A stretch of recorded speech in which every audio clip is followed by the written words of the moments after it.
दी ना अपनी कायरता गंगा पुत्र। फिर से मौन रहकर तुमने अपने इच्छा मृत्यु के वरदान को लंबा कर दिया। फिर से अपनी दृष्टि झुकाकर तुम्हें लगता है कि तुमने अंबा के प्रतिशोध को झुका दिया।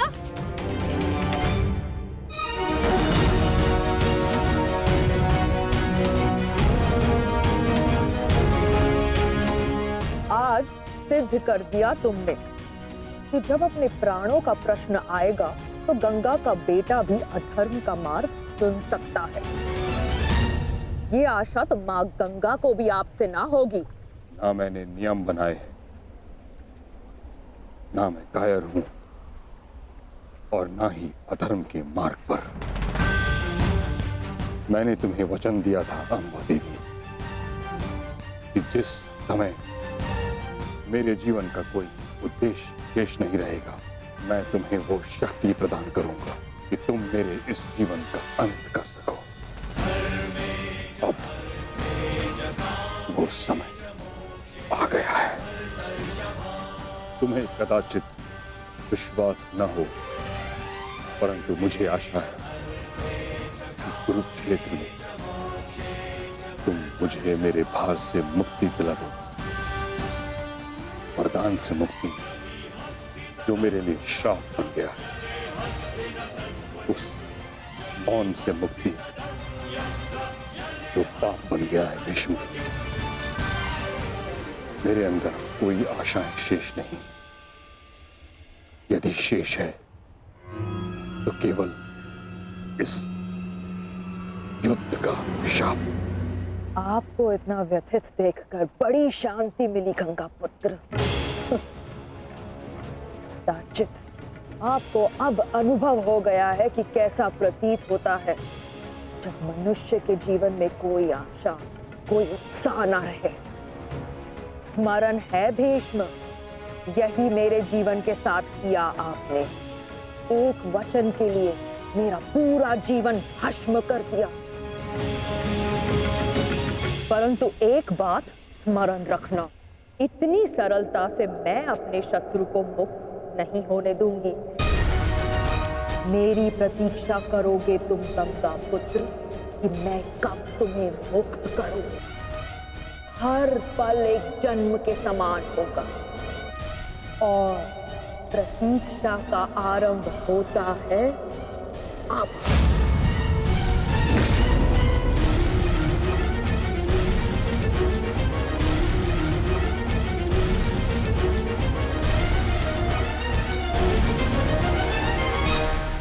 मैं उन्हें नहीं छोड़ूंगा जेस, उन्होंने हमारे साथ छल किया है।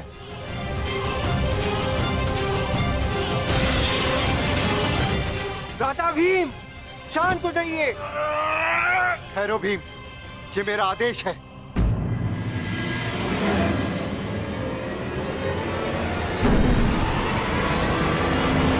क्रोध केवल तुम्हें नहीं आ रहा है, रक्त हम सबको बल रहा है। एक और हमारे ही मामा श्री को छल के कारण हमारे विरुद्ध युद्ध करना पड़ रहा है, और दूसरी ओर बड़ी ही चतुरता से उन्होंने शिखंडिनी को युद्ध से दूर कर दिया। यह समय क्रोध का नहीं, कर्म का है। इस समय कौरव सेना के पास 11 अक्षनी सेना है और हमारे पास केवल 7।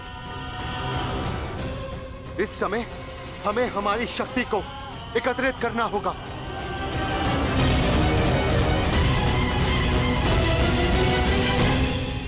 वासुदेव, क्या हम कभी भी कौरवों से न्याय की आशा नहीं रख सकते?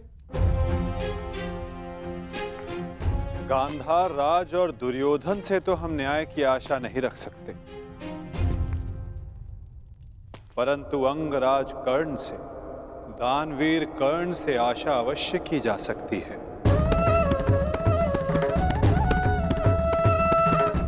कि वो युद्ध में न्याय का पालन करेंगे, अपने वचन दान का मान रखेंगे।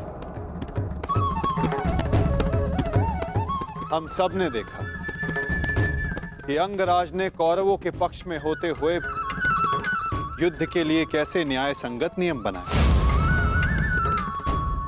परंतु वासुदेव, वो दुर्योधन के विरुद्ध कभी नहीं जाएगा और उस दुर्योधन से मुझे न्याय की कोई आशा नहीं। कायरों की भांति हमारी सैन्य शक्ति को छिन्न भिन्न करने लगा है। ज्येष्ठ, बहुत हो गई सभा, बहुत बन कर नियम, अब बस। अब समय आ गया है उस दुर्योधन को उचित उत्तर देने का। ठहरो भीम।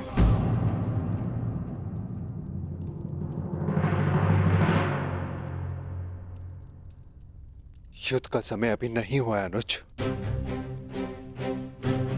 ज्येष्ठ, मैं तो केवल आपकी आज्ञा का पालन करने जा रहा हूं। आपने तो कहा था ना कि यह समय अपनी शक्ति एकत्रित करने का है, तो बस मैं वही करने जा रहा हूं। मैं अपने पूरे परिवार को इस महायुद्ध में सम्मिलित करने जा रहा हूं। मैं अपने पुत्र महाकाय घटोत्कच और उसके साथी राक्षसों, वीरों को अपनी सेना में सम्मिलित करने जा रहा हूं।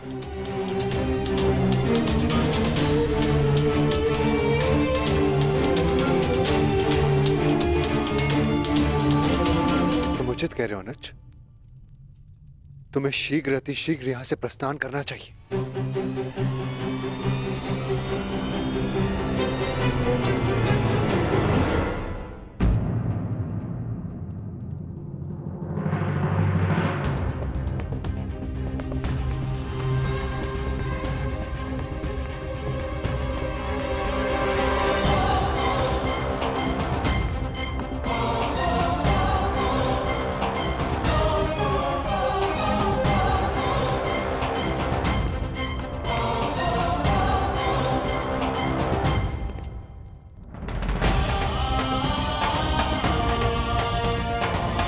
मुझे आज्ञा दीजिए ज्येष्ठ,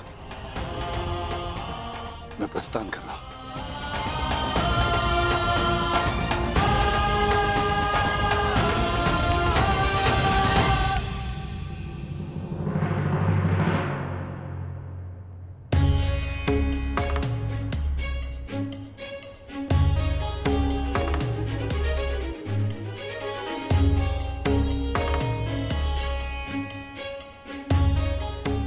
प्रणिपात वासुदेव, मैं अपने पुत्र को लेने जा रहा हूं, आशीष दीजिए।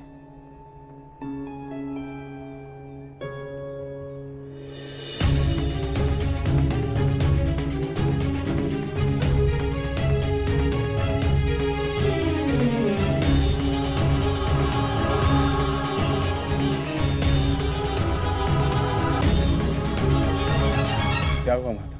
आप अचानक बाहर क्यों आ गए और आप इतने विचलित क्यों? मैं विचलित नहीं हूं पार्थ, बस तनिक अशांत हूं। अशांत? मैं समझा नहीं माता। युद्ध होता ही ऐसा है पार्थ, जो मन को अशांत कर दे।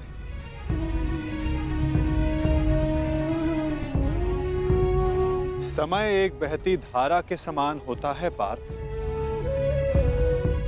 धारा का स्वर हमारे मन को आनंदित करता है, परंतु ये आवश्यक नहीं कि उस धारा का स्वर सदैव हमारे मन को आनंदित ही करे, उसे विचलित ना करे।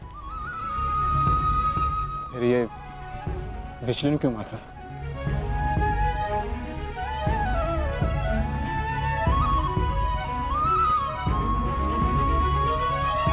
अन्न,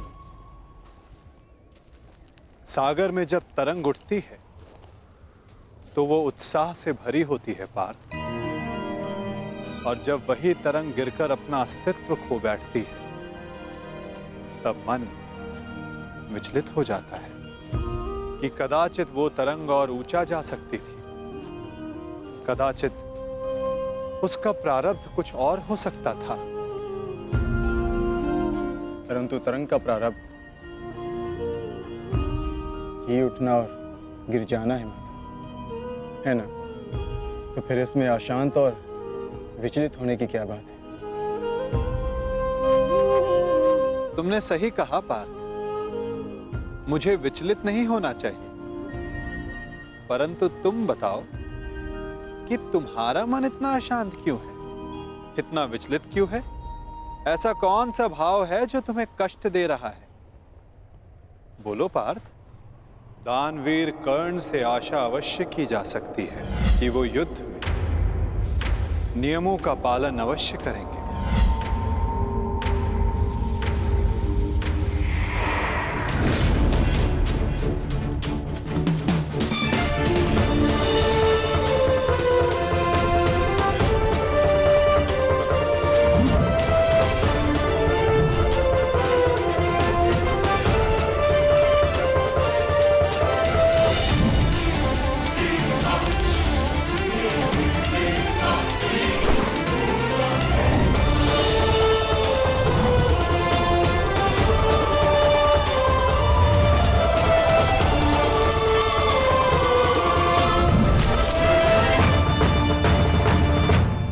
वाह, कितना अद्भुत धनुधर है ये।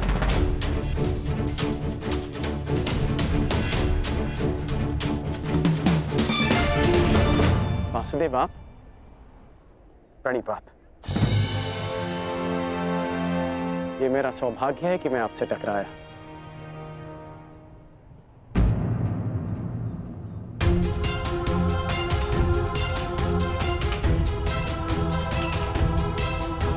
सौभाग्य और दुर्भाग्य के लिए धन्यवाद और तानों का पात्र समय होता है अंगराज, मनुष्य नहीं। उचित परिस्थिति में, उचित समय पर, उचित मनुष्य से मिल जाना सौभाग्य होता है, और अनुचित परिस्थिति में उचित मनुष्य से मिलना दुर्भाग्य होता है कर्ण। आपका टकराना तो उचित ही होता है वासुदेव, इसलिए यह सौभाग्य होता है। आज्ञा दीजिए। प्रणिपात।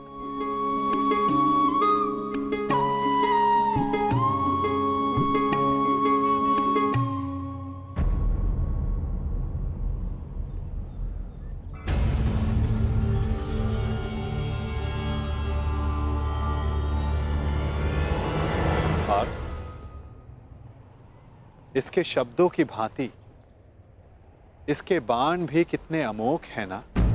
शब्दों का तो ज्ञात नहीं, परंतु लक्ष्य भेद करने के लिए मेरे बाण कर्ण से अधिक शक्तिशाली और तीव्र हैं माधव, और ये बात आप भली भांति जानते हैं। आज किसी के शब्दों में धार दिखाई दे रही है पार्थ।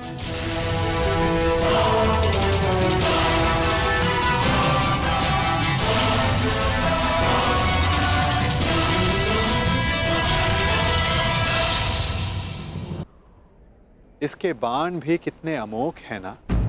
शब्दों का तो ज्ञात नहीं, परंतु लक्ष्य भेद करने के लिए मेरे बाण कर्ण से अधिक शक्तिशाली और तीव्र हैं माधव, और ये बात आप भली भांति जानते हैं। आज किसी के शब्दों में धार दिखाई दे रही है पार्थ।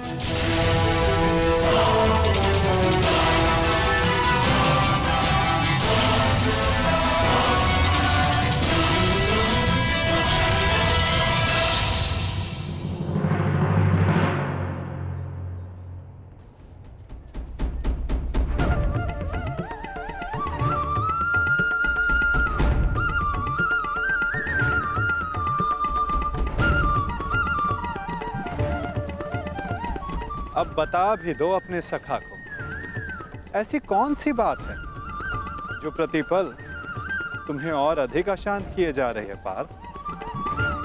आप तो ऐसे कह रहे हैं माधव, जैसे कि आप तो कुछ जानते ही नहीं। कैसे जानूंगा? मैं कोई अंतर्यामी थोड़ी ना हूं। वाह माधव, जो संसार में कोई नहीं देख सकता उसे आप देख लेते हैं, जो सबके समक्ष है उससे अनजान होने का अभिनय करते हैं। आप भली भांति जानते हैं इस बात को कि मैं इतना व्यग्र क्यों हूं, क्यों आपके विचारों पर, आपके समय पर उसका अधिकार है। क्यों माधव, क्यों?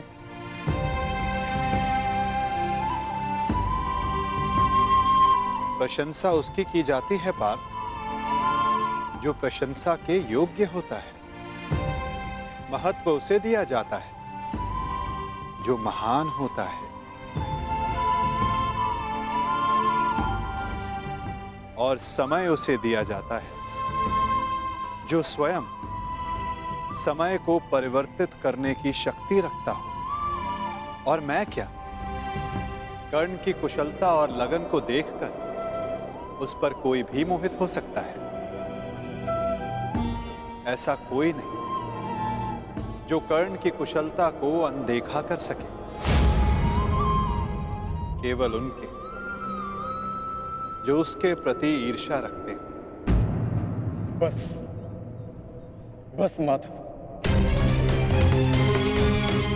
रुक जाइए।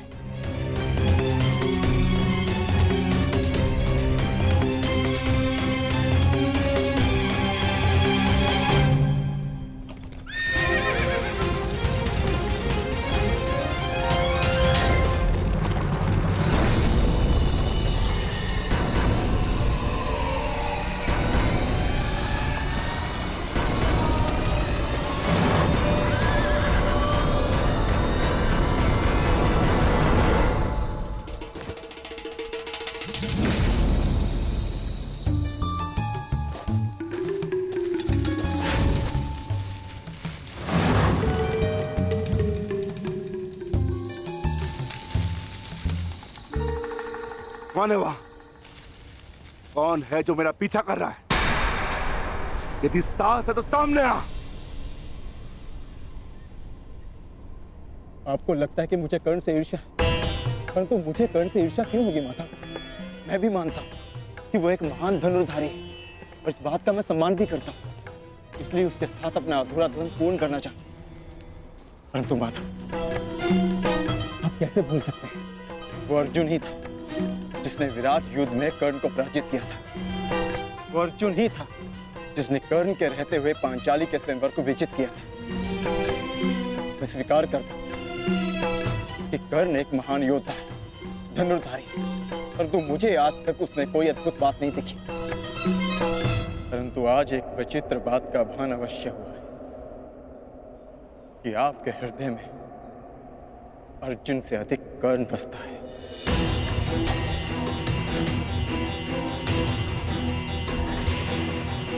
पार्थ, विराट युद्धगाह में तुमने नहीं, सूर्यास्त ने उसे परास्त किया था।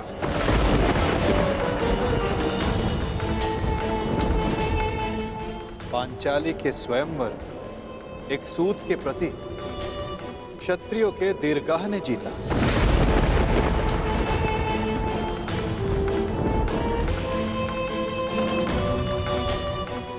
और रही बात मेरे मन में सम्मान की, तो पार्थ, मेरे मन में, मेरे हृदय में जितना सम्मान तुम्हारा है, उतना ही सम्मान अंगराज कर्ण का है पार्थ।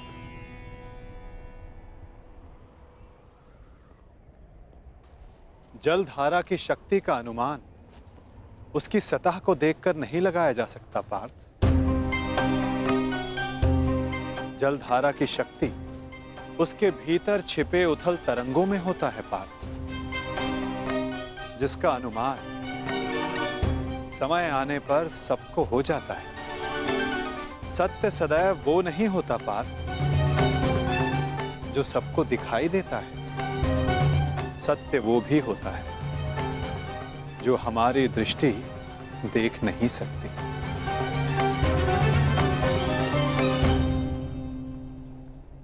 और बहुत शीघ्र तुम्हें उसका अनुमान भी हो जाएगा।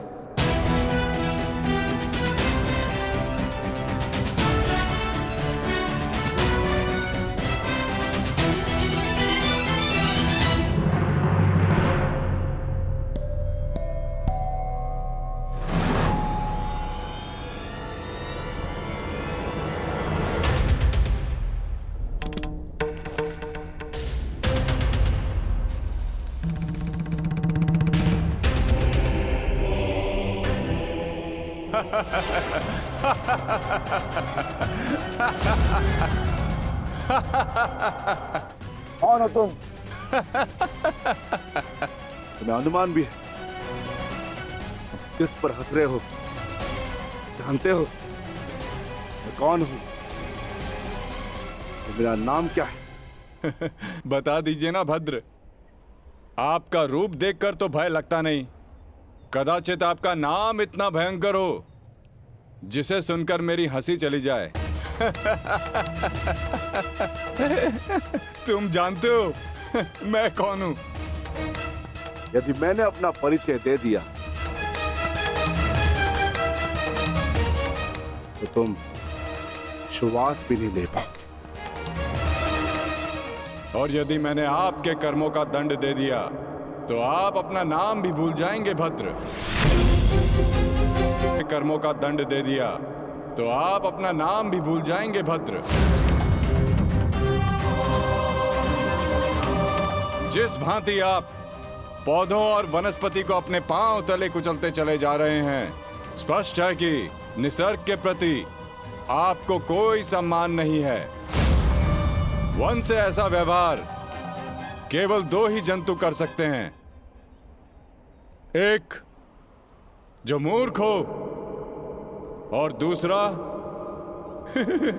कोई वानर हो। इसीलिए सोच रहा हूं कि आप कोई मूर्ख हैं या फिर कोई वानर।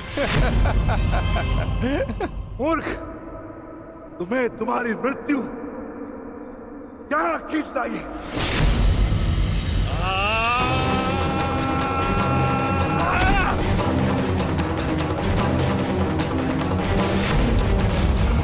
बड़ा चतुर बनता है। तुझे अभी मैं सिखाता हूं कि बड़ों के साथ कैसे व्यवहार करना चाहिए। कुछ भी सीखने के लिए मैं सदा प्रस्तुत हूं भद्र। आगे बढ़िए।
तुम साधारण मनुष्य नहीं हो सकते।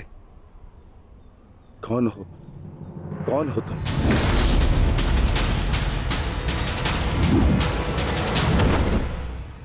कहा था ना अपना परिचय देना भूल जाओगे। अब सुनो मेरा परिचय। मैं हूं बर्बरीक, घटोत्कच पुत्र बर्बरीक।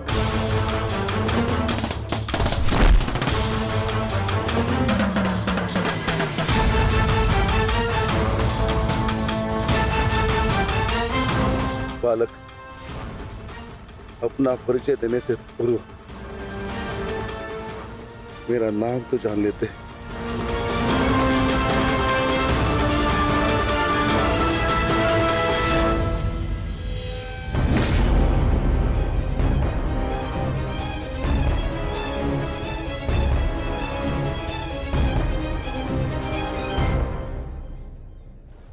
क्षमा चाहता हूं माता, परंतु एक बात जानना चाहता हूं। ऐसा क्या है उस कर्ण में जो वो कर सकता है और वही सब उससे अधिक कुशलता से मैं कर सकता हूं? अवश्य पार्थ,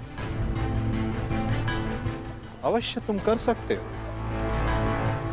परंतु कर सकने में और कर लेने में बड़ा अंतर होता है पार्थ। अर्थात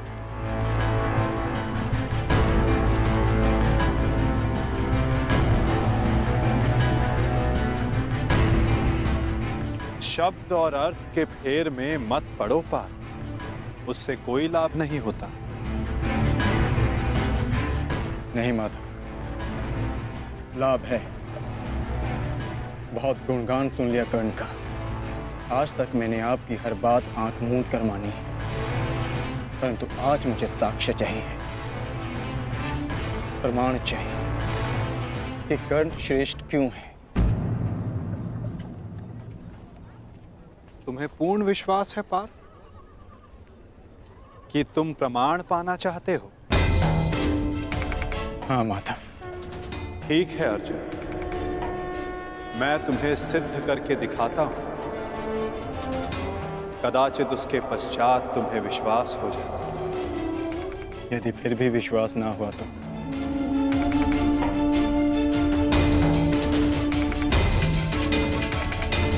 मैं वचन देता हूं पार्थ, कर्ण की प्रशंसा तो दूर, तुम्हारे समक्ष उसका नाम तक नहीं लूंगा।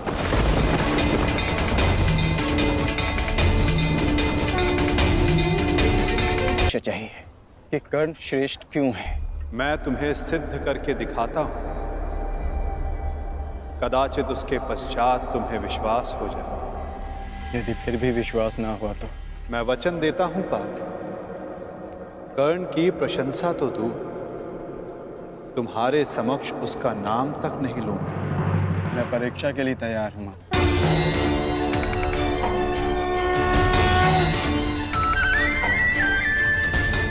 उन दो पर्वतों को देख सकते हो पार्थ?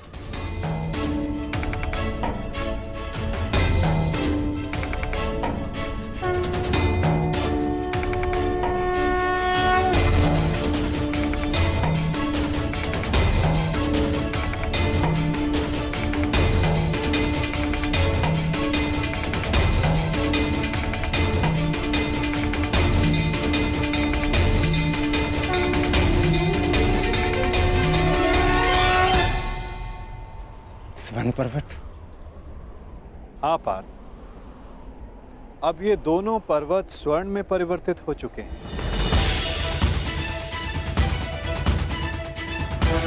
अति सुंदर। स्वर्ण वो वस्तु होती है पार्थ जिसे हर कोई अर्जित करना चाहता है। और अब मैं ये कहता हूं कि इन दोनों स्वर्ण पर्वतों पर तुम्हारा अधिकार है। और मैं ये चाहता हूं कि इन दोनों स्वर्ण पर्वतों को समान मात्रा में बांटकर इन ग्राम वासियों में दान कर दो। परंतु पार्थ, एक बात का स्मरण रखना, इन पर्वतों का सारा स्वर्ण दान करना होगा। स्वीकार है तुम्हें?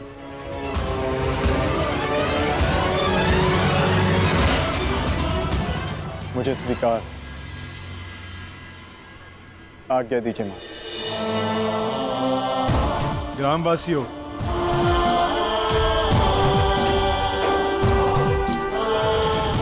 मैं पांडु पुत्र अर्जुन ये घोषणा करता हूं,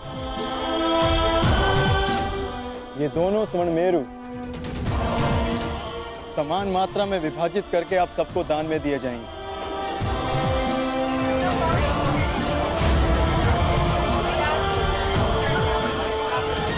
इसलिए आप एक पंक्ति में खड़े हो जाएं और अपना अपना भाग लेकर आगे जाएं। और विश्वास रखिए, सबको समान मात्रा में स्वर्ण मिलेगा। पांडु पुत्र अर्जुन के, पांडु पुत्र अर्जुन के, पांडु पुत्र अर्जुन के, पांडु पुत्र अर्जुन के।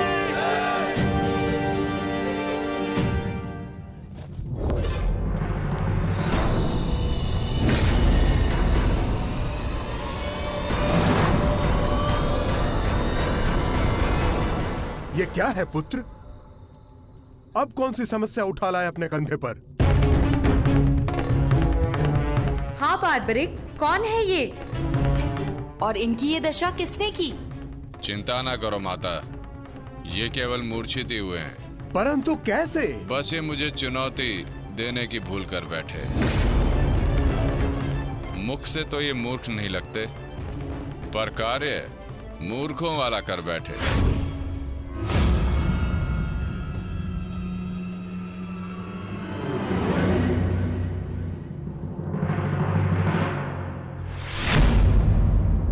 पिताश्री,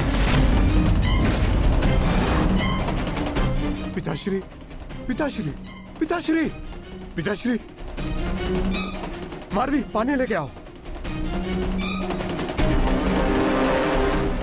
क्या हुआ पिताश्री? क्या हुआ?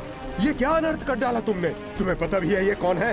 ये पिताश्री है मेरे, तुम्हारे पितामह मध्य पांडव महाबली भीम है ये,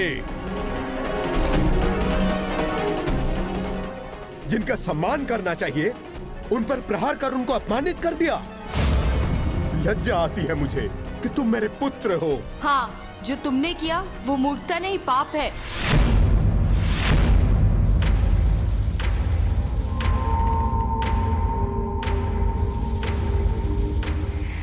रुको।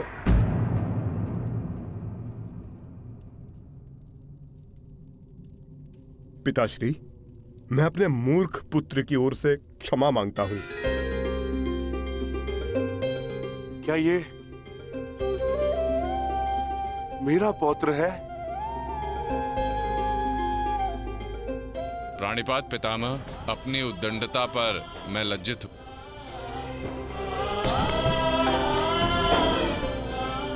और मैं गर्वित हूं कि तुम मेरे पौत्र हो।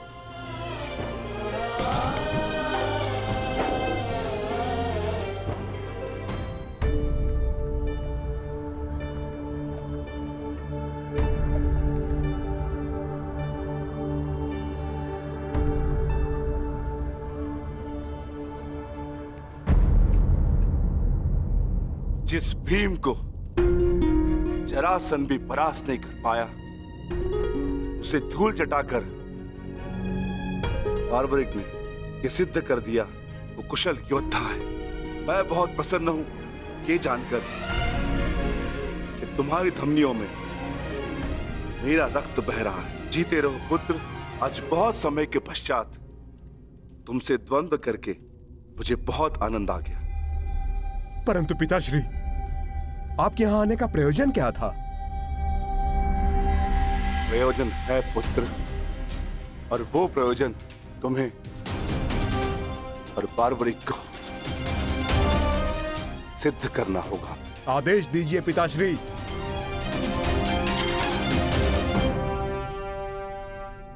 कौरवों और हमारे मध्य महायुद्ध आरंभ होने वाला है। तुम मेरे वंश के वीर हो। हमारे पक्ष को शक्तिशाली बनाने के लिए मुझे इस महायुद्ध में मेरे परिवार की आवश्यकता है। मुझे मेरे कुशल और बलवान पुत्र और पौत्र की आवश्यकता है। क्या तुम मेरा साथ दोगे? हम आपके आदेश के अनुपालन के लिए प्रस्तुत हैं पितामह। इस युद्ध में आपके लिए प्राण देना हमारे लिए गर्व की बात होगी। मेरा परिवार मेरे साथ है तो इस महायुद्ध में हमारी विजय निश्चित है।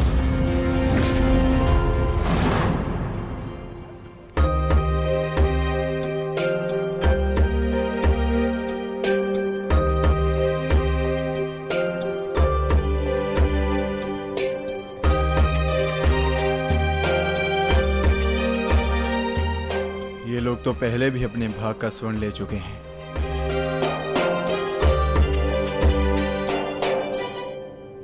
ये लीजिए माते। पुत्र, ये युद्ध संसार के इतिहास का सबसे भीषण युद्ध है। क्या तुम्हें भय नहीं लग रहा? माते, क्या आपको अपने पुत्र पर विश्वास नहीं है? मैं एक योद्धा हूँ और मेरा जन्म एक दैत्य परिवार में हुआ है। युद्ध से भयभीत होना न एक योद्धा का धर्म है और न ही दैत्य का गुण। आपके पुत्र का कौशल युद्ध में निसंदेह महत्वपूर्ण साबित होगा। मैं नहीं जानता कि कौन उचित है और कौन अनुचित, कौन दोषी और कौन पीड़ित। मैं युद्ध लड़ूंगा तो केवल न्याय के लिए। अपने रण कौशल, प्रतिभा और साहस से सबको आश्चर्यचकित कर देगा आपका पुत्र। मुझे तुम पर गर्व है पुत्र।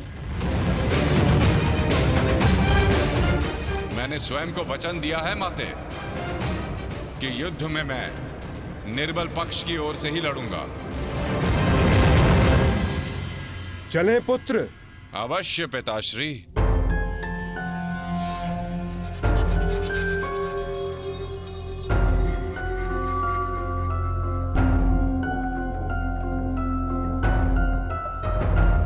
रुक जाइए, थोड़ा विश्राम करते हैं। कुछ समय पश्चात पुनः प्रारंभ करें।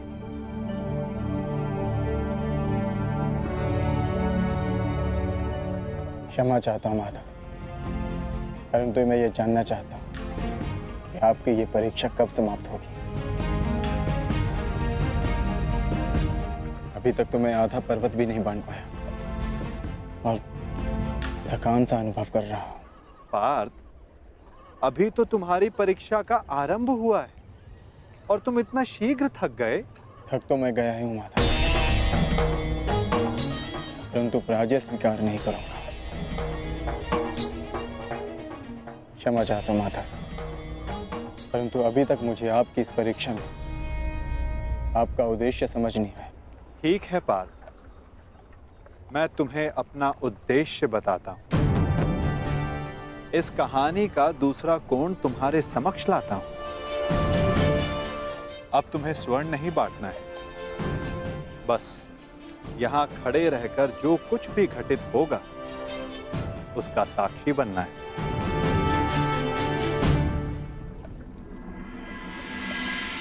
दिव्य दृष्टि से, बाण शक्ति से जीते ये सारा रण।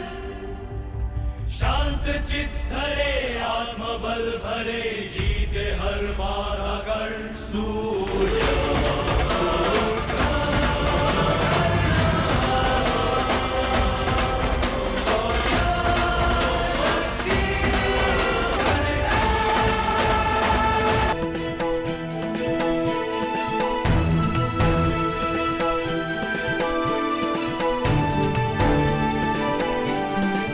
प्रणिपात वासुदेव।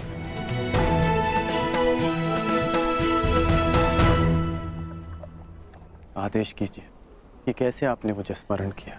मित्र, एक महत्वपूर्ण कार्य के लिए तुम्हारी सहायता चाहिए मुझे।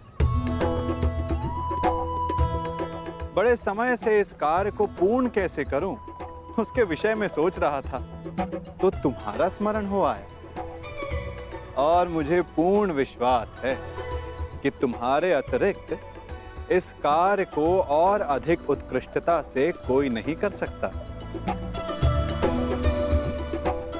ये मेरा सौभाग्य है कि आपने मुझे अपना मंतव्य पूर्ण करने के लिए योग्य समझा। वो तो स्वर्ण पर्वत देख सकते हो मित्र।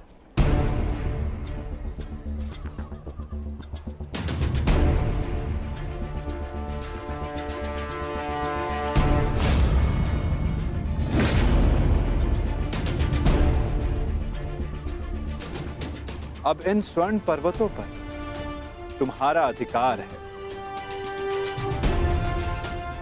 और मैं चाहता हूं कि इन स्वर्ण पर्वतों को तुम समान मात्रा में बांटकर इन ग्राम वासियों में दान कर दो। परंतु एक बात का स्मरण रखना मित्र, इन दोनों स्वर्ण पर्वतों का सारा स्वर्ण दान करना होगा। जो आदेश वासुदेव।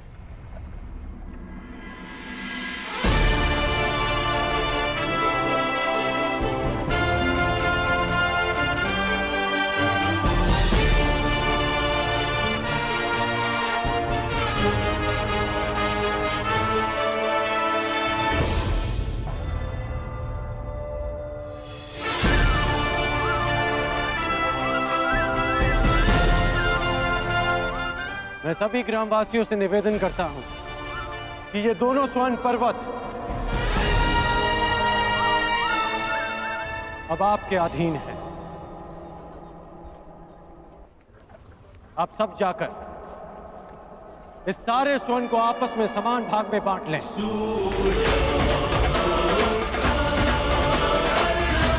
जाइए।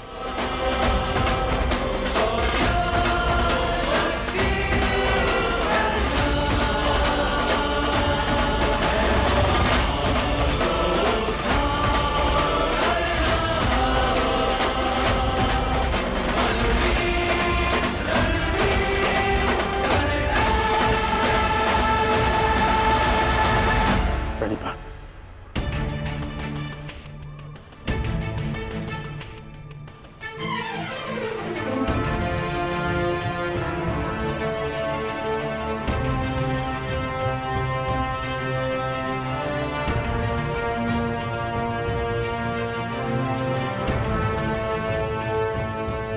तुम्हें ये स्वर्ण इन ग्रामवासियों में बांटना था, परंतु तुम भी इन ग्रामवासियों की भांति ही स्वर्ण के प्रति आकर्षित हुए। कदाचित तुम स्वर्ण को ऐश्वर्य और सम्मान प्राप्त करने की वस्तु समझते हो। तुमने अपने अनुमान से इस स्वर्ण को इन लोगों में दान किया, परंतु तुम्हें इसका ज्ञात नहीं था कि किसको कितनी आवश्यकता है। और कर्ण के मन में इस स्वर्ण को लेकर कोई आकर्षण, कोई लालच नहीं था पार्थ। और ये सब ग्रामवासियों में दान करके वो वापस लौट गया। पार्थ, जिस पर दान करने का उत्तरदायित्व हो, उसके मन में वस्तु के प्रति लोभ नहीं होना चाहिए।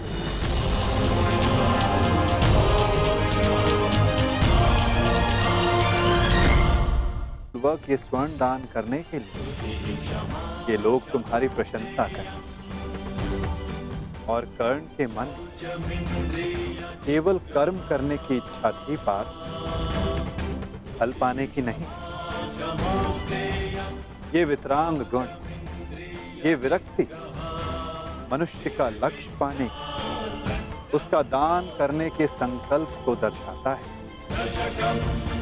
एक समय था पार्थ कि तुम केवल चिड़िया की आंख को देखते थे, परंतु आज तुमने केवल चिड़िया की आंख को नहीं, पूरी चिड़िया को देखा।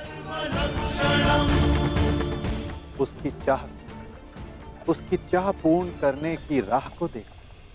और यही अंतर है तुम में और कर्ण में पार्थ। वही अंतर जो एक सामान्य मनुष्य और विशेष मनुष्य में होता है। मैं आपका तात्पर्य समझ गया माता, और ये भी समझ गया कि आपके हृदय में कर्ण का स्थान मेरे स्थान से ऊपर क्यों है। नहीं पार्थ, ऐसा नहीं है।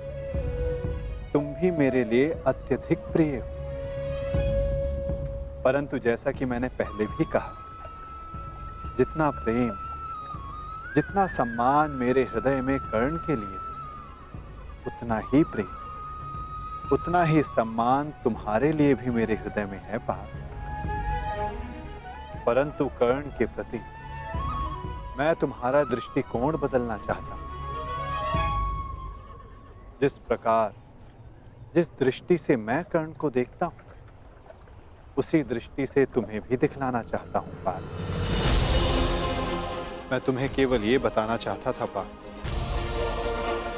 कि क्यों कर्ण को दानवीर कर्ण के नाम से जाना जाता है। मैं समझ गया माता, आप धन्य हैं।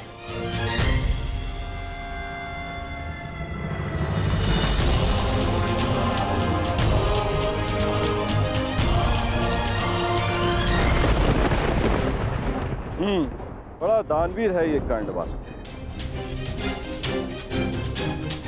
आपकी परीक्षा तो पूर्ण हो गई, अब मेरी बारी।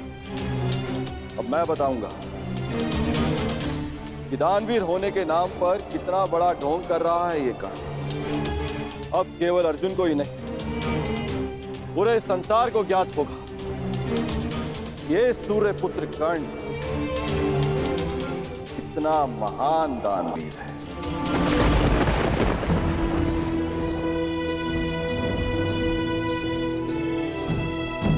मित्र, तुम्हारी परीक्षा अभी पूर्ण नहीं हुई है। तुम्हारी इस दानवीरता की सबसे विकट परीक्षा अभी शेष है मित्र, और उस परीक्षा में सफल होने के लिए तुम्हें बहुत बड़ा मूल्य चुकाना होगा। तुम्हारी उस परीक्षा के समक्ष मेरी ये परीक्षा मानो बालकों का खेल सिद्ध होगी मित्र। सावधान रहना। आप जानते नहीं कि आज मैं कितना प्रसन्न हूं कि आपको मेरी चिंता है, कि मैं आपके मन में बसता हूं। अब मुझे और कुछ नहीं चाहिए। अब यदि मैं अपने प्राणों को भी दान में दे दूं, तब भी सदा मैं धनी रहूंगा।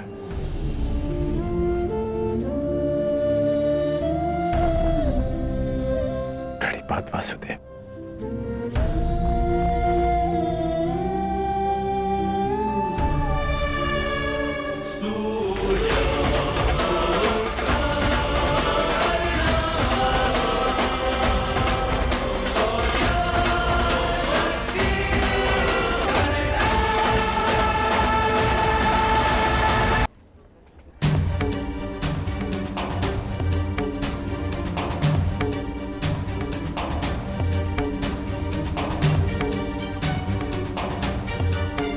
क्या हुआ माधव?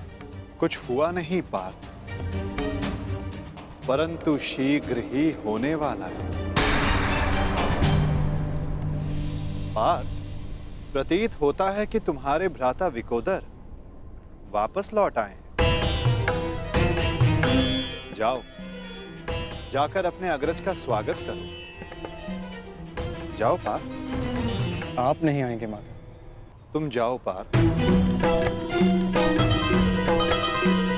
मैं कुछ समय पश्चात आता हूं।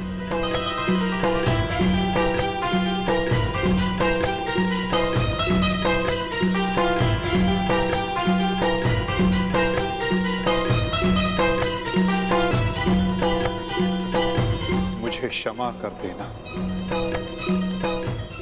वीर बर्बरीक। बस करो नकुल, मुझे कुछ नहीं हुआ है। कुछ नहीं हुआ? राधा भीम, आप अपनी दशा देख रहे हैं? किसने किया ये सब? बस एक बार उसका नाम बता दीजिए, जीवित नहीं छोड़ूंगा उसे। मैंने।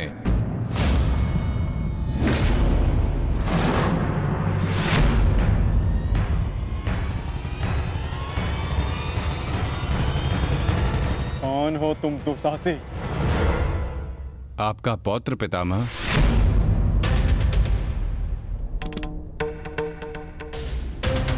घटोत्कच पुत्र बर्बरीक हूं मैं।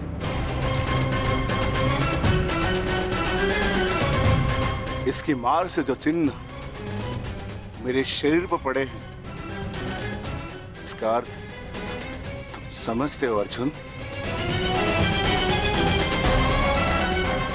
इसका अर्थ है कौरवों पर हमारी विजय तो निश्चित है अनुज।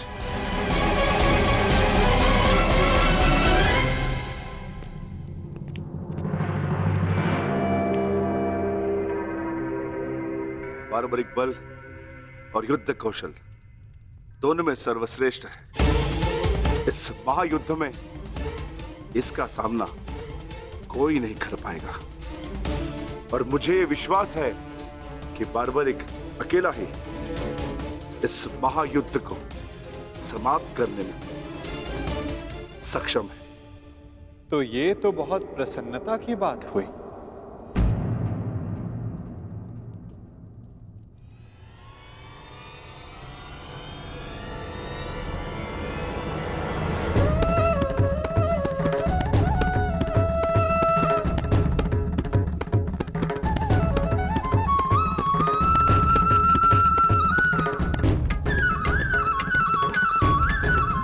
वासुदेव, ये मेरा पौत्र बार्बरिक है। बार्बरिक, ये मेरे भगवान कृष्ण।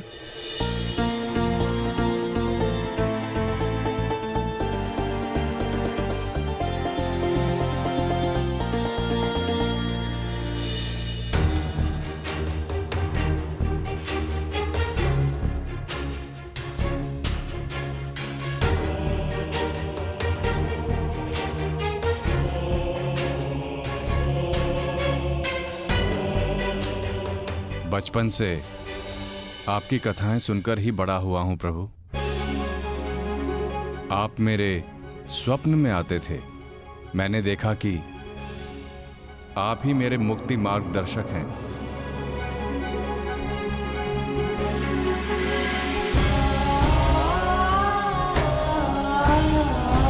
आप ही मुझे मेरे परम लक्ष्य तक पहुंचाएंगे ना प्रभु?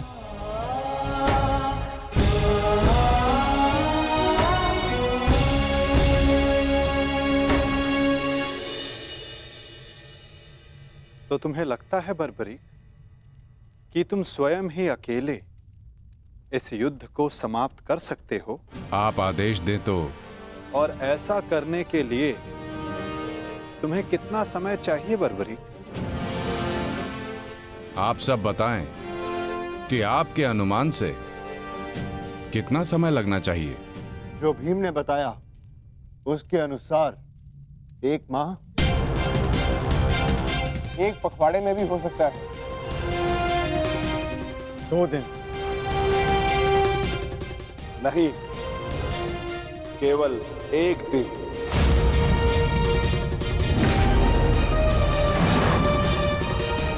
बताओ बार्बरिक, सही उत्तर क्या है? किसी का नहीं काकाश्री।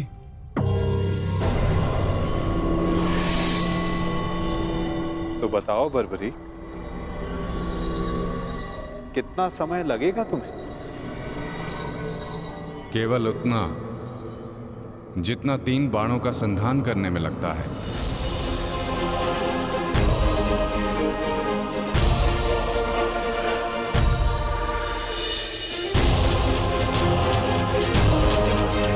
इन 3 बाणों की सहायता से मैं इस युद्ध को 3 पल में समाप्त कर सकता हूं।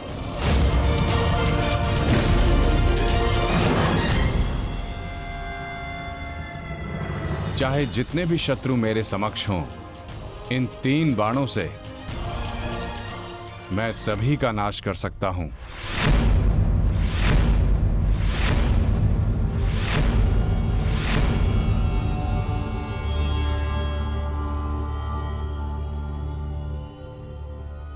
मैं केवल कथनी पर विश्वास नहीं करता बर्बरी, मुझे करनी का प्रमाण चाहिए। दे सकते हो? तुम राधे नहीं कुंती पुत्र हो। स्वयं सूर्य नारायण के अंश हो तुमका। जब तुम्हारा जन्म हुआ मैं अविवाहित थी पुत्र, क्या करती मैं? मुझे तुम्हें त्यागना पड़ा। क्रोध, अशांति, पीड़ा ध्यान केंद्र में सबसे बड़ी बाधा है। अपने क्रोध को, अपनी अशांति को, अपनी पीड़ा को शस्त्र बनाकर इसका उपयोग करो। कौन? उपयोग करो।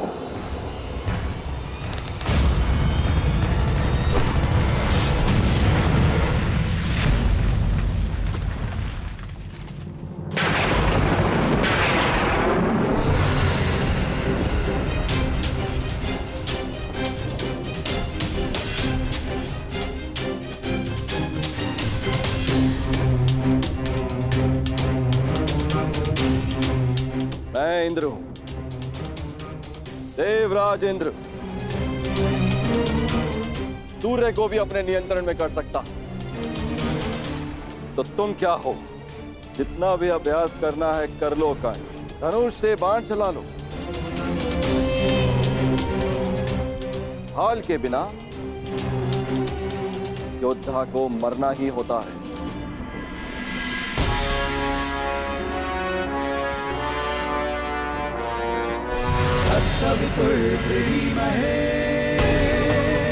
ये आपकी भूल है इंद्रदेव। यदि आप अपने पुत्र का प्रहार बन सकते हैं तो मैं भी अपने पुत्र की ढाल बन सकता हूं। मेरे मार्ग में बाधा मत बनिए सूर्यदेव।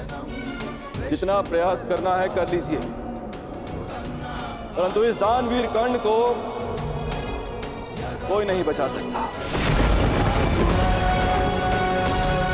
आप करना क्या चाहते हैं इंद्रदेव? वही जो मैं सदा से करता आया हूं, अपने शत्रु की दुर्बलता से लाभ उठाना।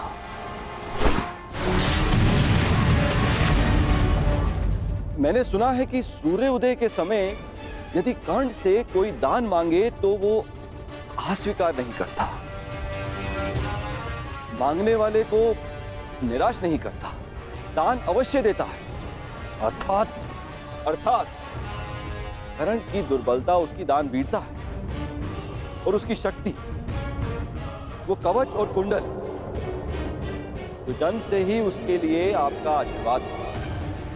जब एक ब्राह्मण दान में उससे वो कवच कुंडल मांगने जाएगा तो इस संसार को पता चलेगा कितना महान है ये सूर्य पुत्र कर्ण। यदि दान दिया तो मेरे पुत्र अर्जुन के हाथों अपने प्राण खोएगा, और यदि नहीं दिया तो मेरे हाथों सम्मान। सूर्यदेव, इन दोनों ही परिस्थितियों में विजय तो देवराज इंद्र की ही होनी है। यह धर्म है इंद्रदेव। कवच और कुंडल कर्ण को उसके पिता का दिया हुआ उपहार है। यदि आपका पुत्र मेरे पुत्र को पराजित करने में असमर्थ है तो इस भांति आप एक बहुत ही नीच कार्य करेंगे। यह अनुचित है। इसमें अनुचित क्या है सूर्यदेव? आपने अपने पुत्र कर्ण की रक्षा के लिए उसे कुंडल और कवच दिए, मैं अपने पुत्र अर्जुन की रक्षा के लिए वो कुंडल और कवच छीन लेना चाहता हूं। मैं ऐसा कदापि होने नहीं दूंगा। वो तो आपकी क्षमता पर निर्भर करता है सूर्यदेव। आप जो करना चाहते हैं आप करने के लिए स्वतंत्र हैं, परंतु कल या तो आपका मान रहेगा या आपके पुत्र को आपका दिया हुआ उपहार। मेरा पुत्र है वो सूर्य पुत्र कर्ण। शीघ्र ही आपको अपनी भूल की अनुभूति हो जाएगी। कल प्रातः संसार पर सूर्य का प्रकाश पड़े या ना पड़े, परंतु ज्ञान का प्रकाश आपकी बुद्धि पर अवश्य पड़ेगा।